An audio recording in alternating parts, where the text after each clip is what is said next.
গোটেই বৃহত্তৰ অঞ্চলটো ইমান এটা দুৰ্যোগৰ সময় আহি পৰিছে, কিন্তু ONGC কোনো কাণ হাৰ নাই।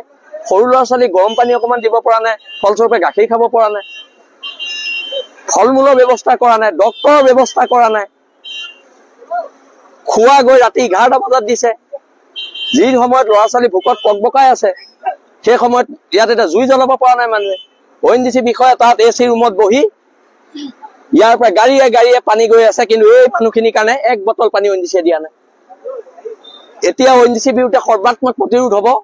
কাইলৈ আজিৰ পৰাই এতিয়া আৰু 4জন ডক্তৰ আমি ঠিক কৰিবলৈ কৈছো। আজি কাইলৈ মেডিকেল কেম্প লাগিব, আৰু কাইলৈ ৰাতিপুৱা 9 বজাত ভাত, দুপৰীয়া 1 বজাত ভাত, আৰু ৰাতি 9 বজাত ভাত দিবলৈ কৈছো। আৰু লগতে সৰু ল'ৰা ছোৱালীৰ কাৰণে পুষ্টিকৰ খাদ্য, যিটো পুষ্টিকৰ খাদ্যৰ তালিকা আছে, সেই পুষ্টিকৰ খাদ্য তেওঁলোকে দিম বুলি, আৰু লগত ফল মূল দিম বুলি তেওঁলোকে আমাক এতিয়া তেওঁলোকৰ এজন হায়াৰ অথৰিটি আহি পেলাই আমাক কৈ গৈছে কথাখিনি।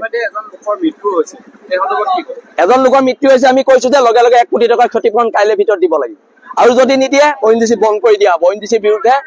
ONGC বিৰুদ্ধে সৰ্বাত্মক প্ৰতিৰোধ হ'ব। আমাৰ মাটিৰ পৰা তেল নিব আৰু আমাৰ মানুহ মৰোতে সিহঁতি পইচা নিদিব, এইটো কথা কেতিয়াও হ'ব নোৱাৰে।